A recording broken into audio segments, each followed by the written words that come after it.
Welcome back to another McCritic video. My name is Nolan. I apologize for the intensive amount of time in between videos. I have, if you cannot tell, been moving in. I moved to college at the start of the school year, so setting's going to be a little bit different.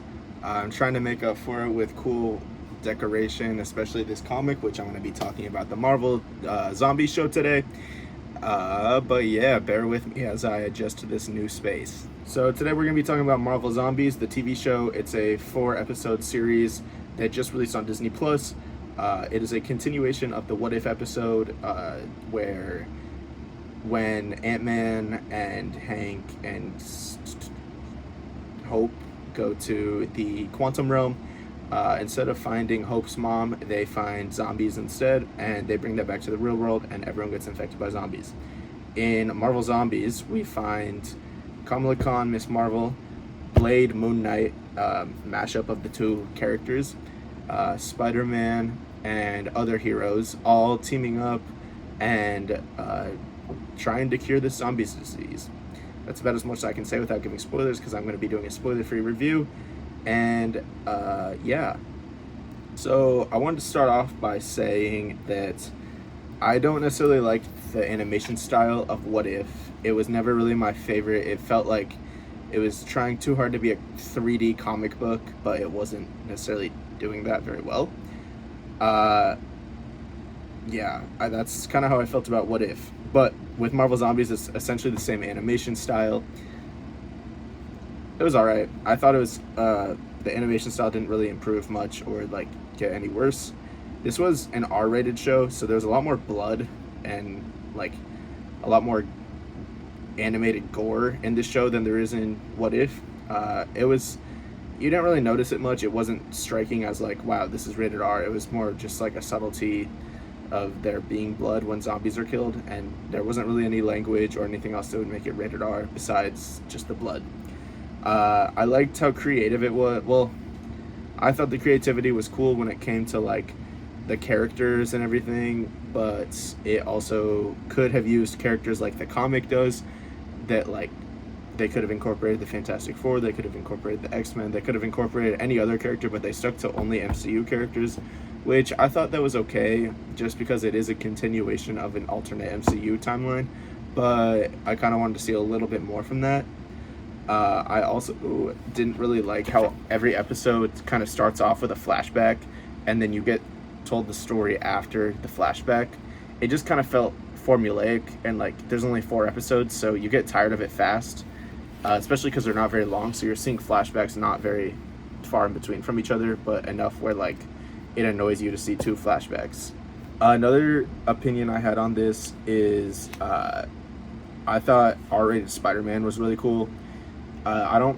To my knowledge at least, an R-rated Spider-Man has never been done, like, on television or a movie. Just to see that was, like, really cool. There's a moment in the trailer where Spider-Man webs up all these zombies and rips their heads off. Spider-Man would never do that, so I thought it was cool to see him in an alternate, just like a What If universe where he can do that and it doesn't, like, get rid of it doesn't demoralize his character. Thought that was really cool. You could tell, since it was a 4-episode series, you could tell that at some point they did envision this to be a movie, like a Disney Plus movie, that they then had to turn into a series. It was just the way that the story was kind of told, like, it would cut from scene to scene, but instead of being scene to scene, it was, like, episode to episode. And you could tell that they were going to, I think at least at some point, that they were going to make this a movie and just have it be a Disney Plus movie. It didn't make a difference, but it was just something that I noticed, and if you notice it, it doesn't change anything. Another thing I thought was that this ending was crazy. Like, it wasn't necessarily crazy in, like, scale of everything, but just I want to know what happens next, and I hope that they get a season 2, because I would like to see this universe continued, because the way it ended, I didn't expect it. Most of the story was very predictable, but I just didn't really see the ending coming, which I liked, because it kind of threw me off at the end, because without going into spoilers, it's just very shocking. And so a season 2, it would be cool. Another thought I had about this is that I thought it was weird that this is the first time we're going to see the lineup of heroes that will be in Avengers Doomsday teaming up with each other. It just seems very odd that we're seeing all these characters, and most of them voiced by their actual actors too. It's weird seeing them all work together in an animated 4-episode series, and we've never seen them team up before, but this is kind of how the dynamic is going to be in the next Avengers movie. It just seems weird because not everyone's going to watch this that will watch Doomsday, so I think having that be the first time people see them is odd. Another thing that I personally thought was that I need to see more of Blade as Moon Knight, because or just Blade in general. I need Blade's movie to be made because Blade in this series is really, really, really cool. They didn't have Mahershala Ali in it, but it looked like him, and they just used a different voice actor, and he was really cool. He was definitely the standout to me as far as any of the characters in this show, because his action scenes were the coolest by far. His ability to like kill the zombies was so cool, and there's a fight between him and Ghost from Ant-Man and the Wasp, who's a zombie, and just that fight in particular was really, really cool, and it definitely was one of the highlights. Another thing to add on to like the creativity of this is that like the way that they use Hulk in this show was really creative, and I didn't see it coming.